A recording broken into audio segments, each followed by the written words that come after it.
syempre, barkadahan. Kailangan sama-sama together. Walang KJ. Ayun, Mga yun. ganon, di ba? Walang KJ. Sige nga po, ano po ba yung mga challenges pa of maintaining healthy habits in social settings? Kapag pumunta ka sa isang place, Aha. wala silang available na pagkain na tinitake mo, tapos makikita mo sila hindi magkaintindihan kung paano ka i-cater. Parang nakakakonsensya naman, di ba? So, may mga instances na, yun, actually yun ay mga challenges. Paano mo siya i-handle? Yun. Mahihiya naman sila sa'yo kapag hindi ka kumain, di ba? So, you really have to be wise na dapat meron ka talagang, kung pupunta ka, kung alam mo na rin lang kung saan ka iniimbitahan, alam mo na rin lang ang kanilang status sa buhay, be prepared. Now, be prepared. Meaning to say, hindi naman siguro masama na may baon ka. Don't worry, meron ako nito.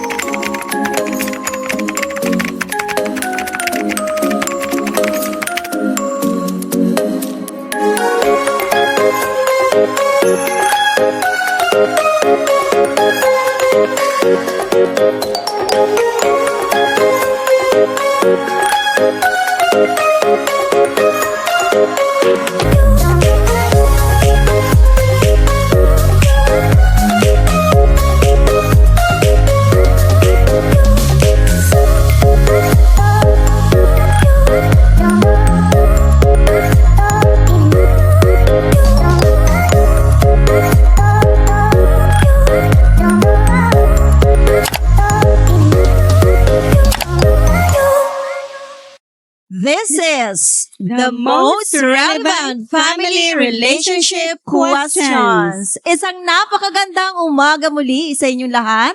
Sa aming mga taga-subaybay, ipagpapatuloy natin ang ating usapin. Sa araw na ito, ang tungkol sa significant influence of eating habits to behavior. At mapalad tayo sa umagang ito, Ma'am Shi. Yes, dahil meron po tayong dalawang sasagot sa iba't ibang mga katanungan na ating pong may encounter ngayong umaga. True. Ito po sa aking kaliwa ang ating kauna-unahang bisita, Ma'am Shi. Isang Nurse? Nurse? Yeah. Nurse Daisy. At of course, yung ating resident guidance counselor, Sir Del Ocampo. Pwede po kayong bumati sa ating mga taga-subaybay? Good morning po sa inyong lahat. Happy Sabbath po sa ating mga taga-subaybay at naway panibagong karunungan or kaalaman ng ating matanggap sa araw na ito. Kayo ba naging malusog sa buong isang linggo lumipas? Nako, tingnan natin. Ma'am Shi, kamusta ang kalusugan mo? Sa sobrang init ba naman, minsan nakaranas ng paghihilo, pananakit ng ulo. Oh, yes. Ayun. Diba, napakahirap sa buong isang linggo. Kaya nga, napakahalaga po na malaman natin. At sabi nga natin, ang eating habits pala ay talagang mayroong malaking impact sa behavior ng isang tao. Ayun. Diba? Kaya aalamin natin, syempre, ano po ba ang mangyayari sa ating katawan with a diet high in processed food? Okay. Ang diet po na mataas sa processed food ay may dalawang klase po ang processed food.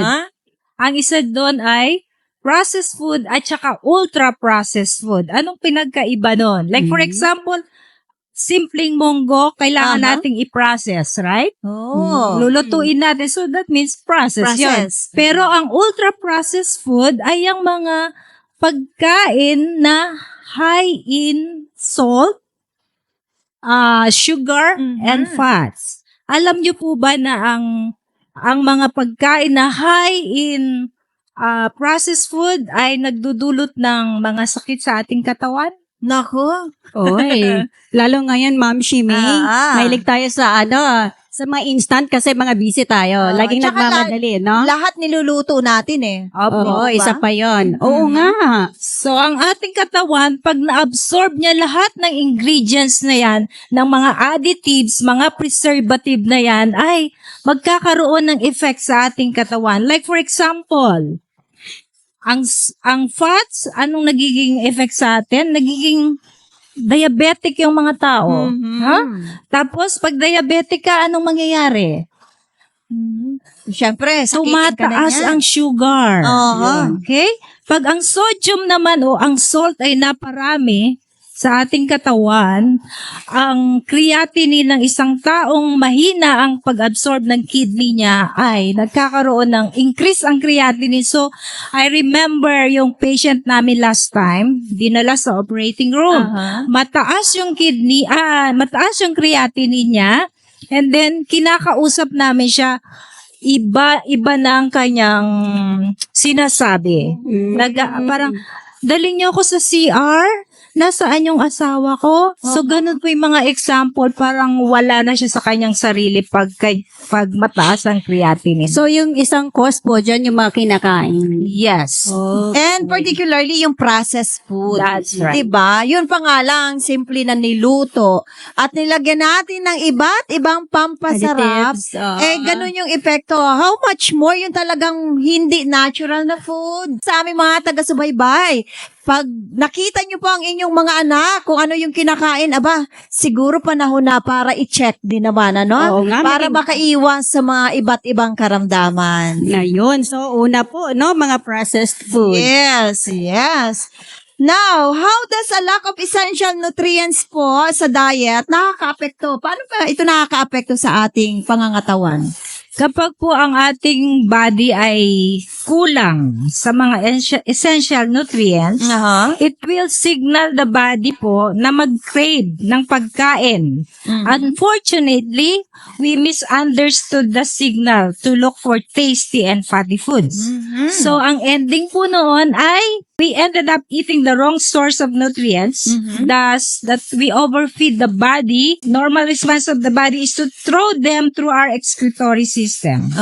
If it's too much, it becomes overwhelmed and burden the major organs such as kidney, the liver, and the heart. So, pag ang ating sodium, like for example, yung cholesterol, nagdudulot po yun ng hypertension. Ayun. Pero, gusto ko lang pong tanungin si Ma'am Daisy, no? Ma'am Daisy, pwede po ba tayo magbigay ng mga halimbawa? Kung ano po ba itong mga essential nutrients na kinakailangan ng ating katawan? Minerals, vitamins. Before that, I think I can give some examples Yes po. ng mga foods that are rich in high processed food. What are those? Chichirya? Oh, no. Masarap yun, Ma'am Daisy. Masarap. Masarap. Masarap yan. Hot dogs, yung mga hindi vegetarian. So, high po siya sa Salt. and salty Some food. additives and other ingredients. Okay. Magtatanong na rin ako, ma'am. Pwede ba natin maisama dyan yung ano? Kasi na-mention mo yung signal, no? Yung body signals. Kasama ba dyan yung kapag nakaramdam ka ng uhaw, iniinom mo yung soft drinks? Isa po yan. So, sa ano naman yan sa liquid, no? Yes, liquid po. Like nowadays, ang dami pong mga drinks na lumalabas. Hindi ko na i-mention, baka tayo ay maban. Yung mga sabihin nila, made of organic something.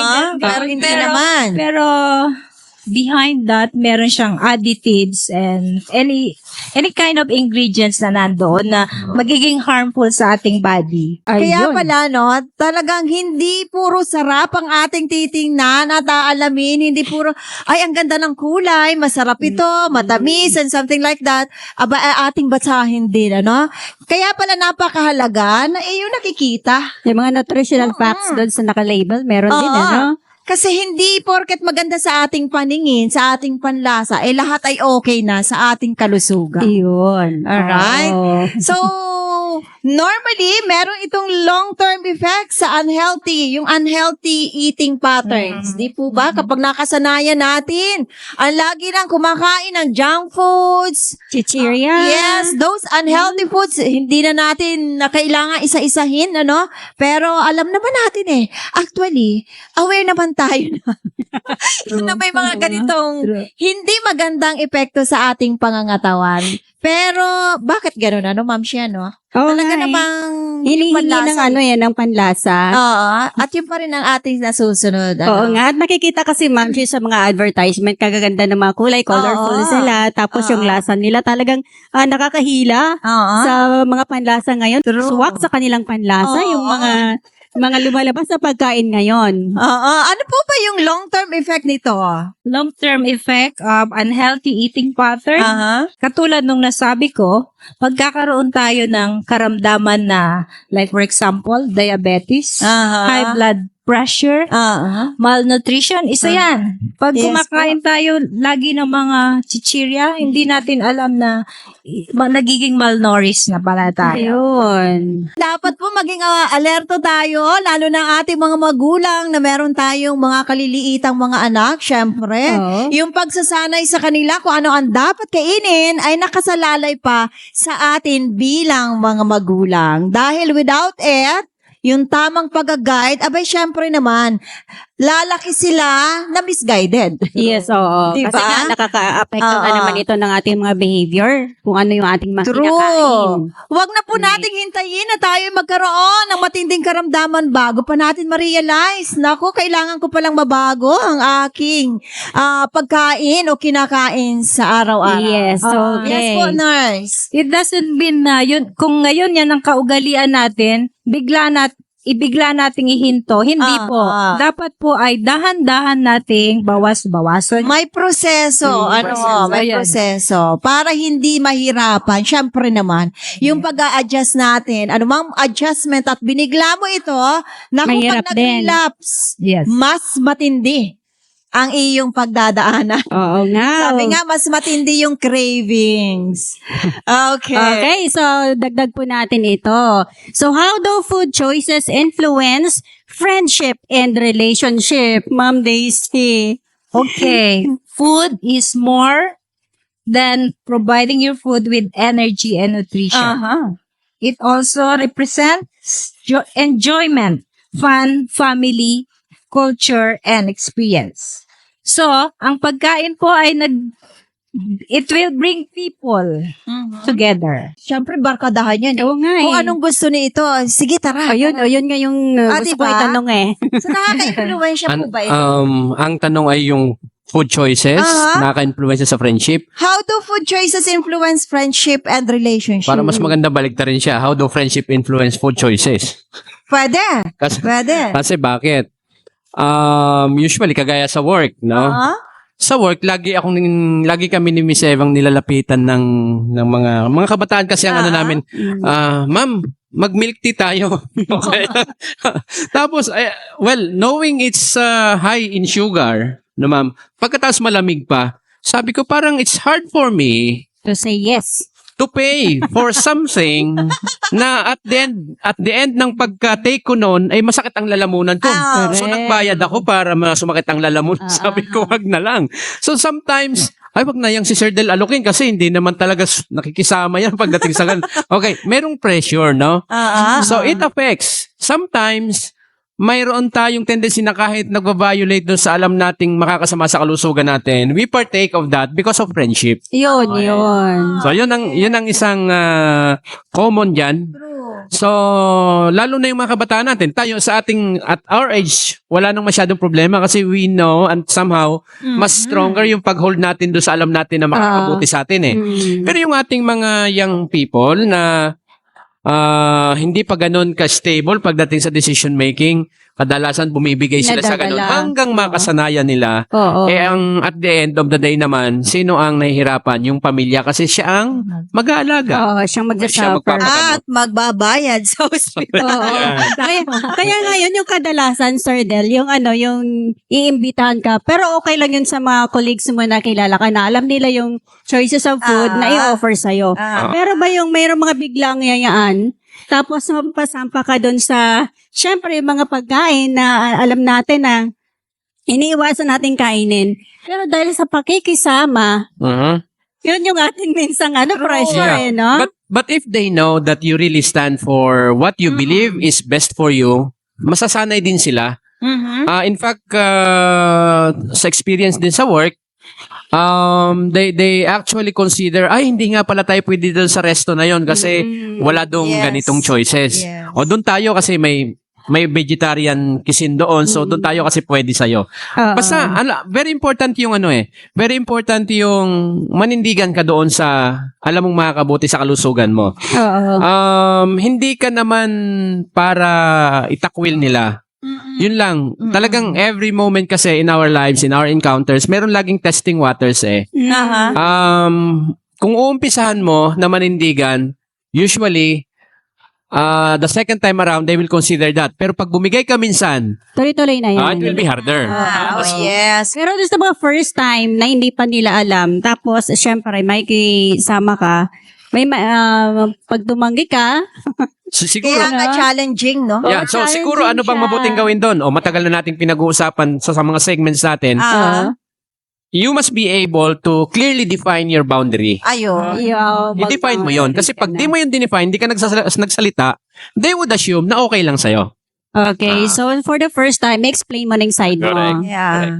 Okay. I agree with Yes you, po. sir. Ganyan din po ako sa workplace ko. So, ate, bili tayo ng ganito.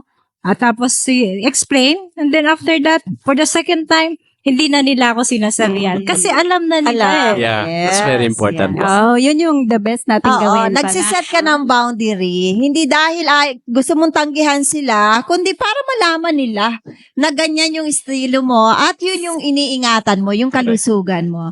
Di ba napaka-challenging? Naulit natin kanina, nasabi natin kanina, yan ang challenge sa mga kabataan. Kasi syempre, barkadahan. Kailangan sama-sama together. Walang KJ. Mga ganon, di ba?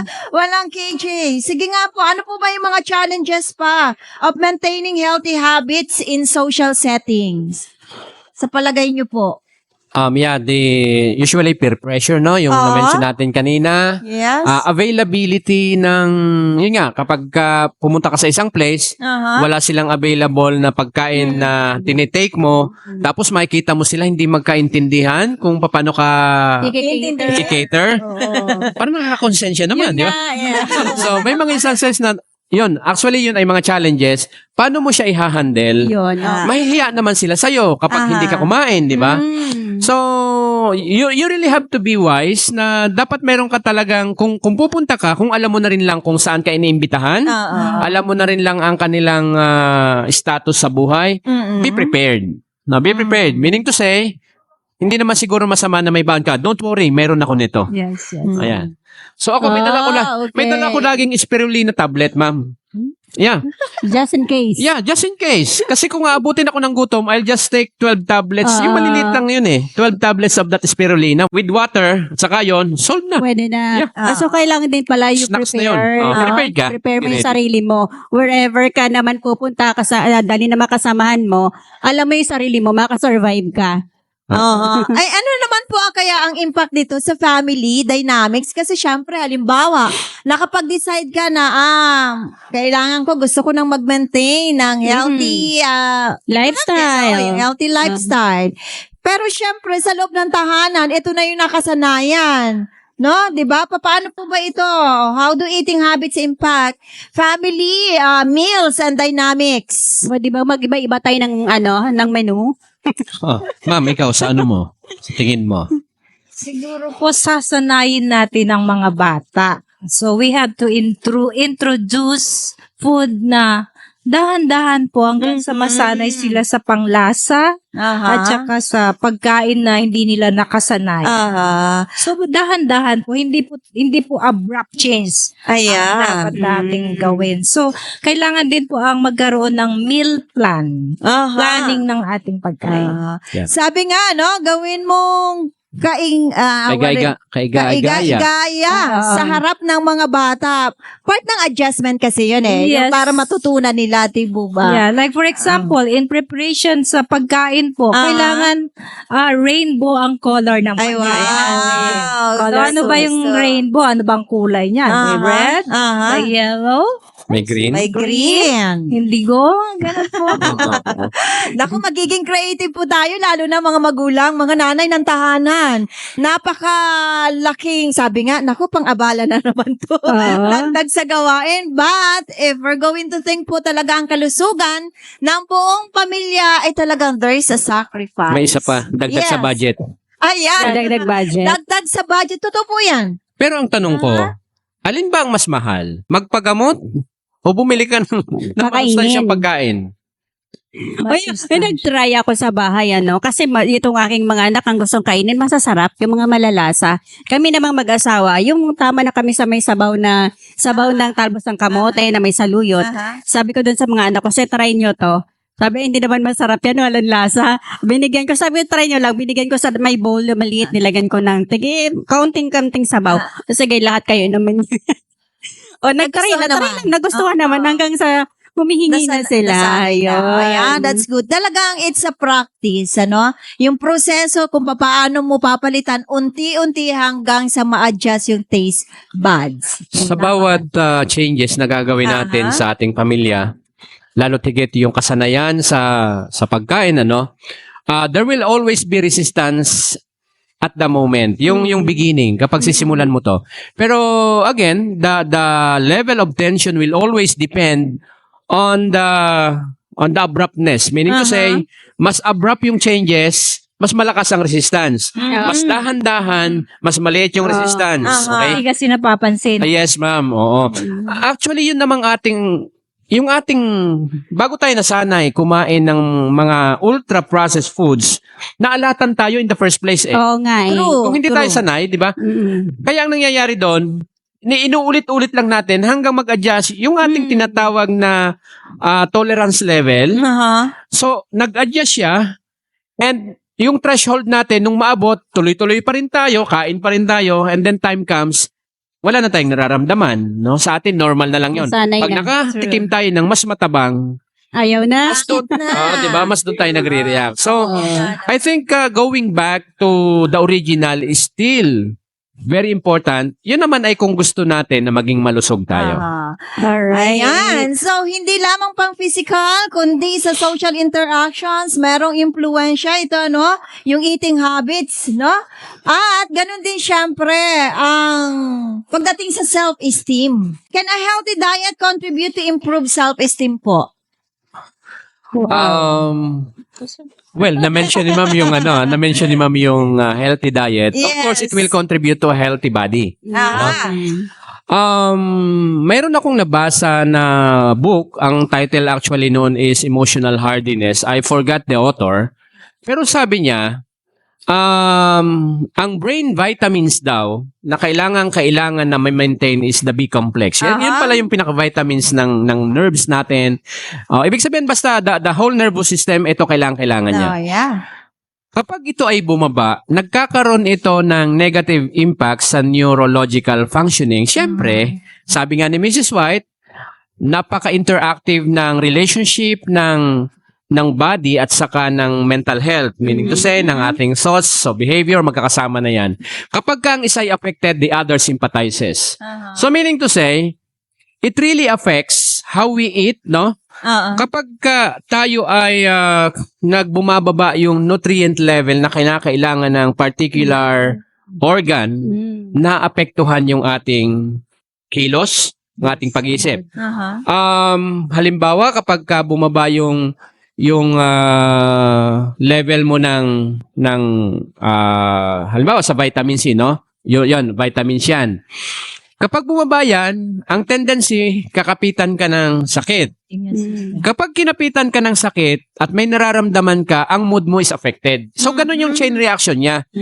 Kapag affected ang mood mo, usually, ang makikipag-usap sa'yo, mararamdaman yung mood changes sa'yo. The relationship, the social relationship is affected. See, andun yung chain reaction.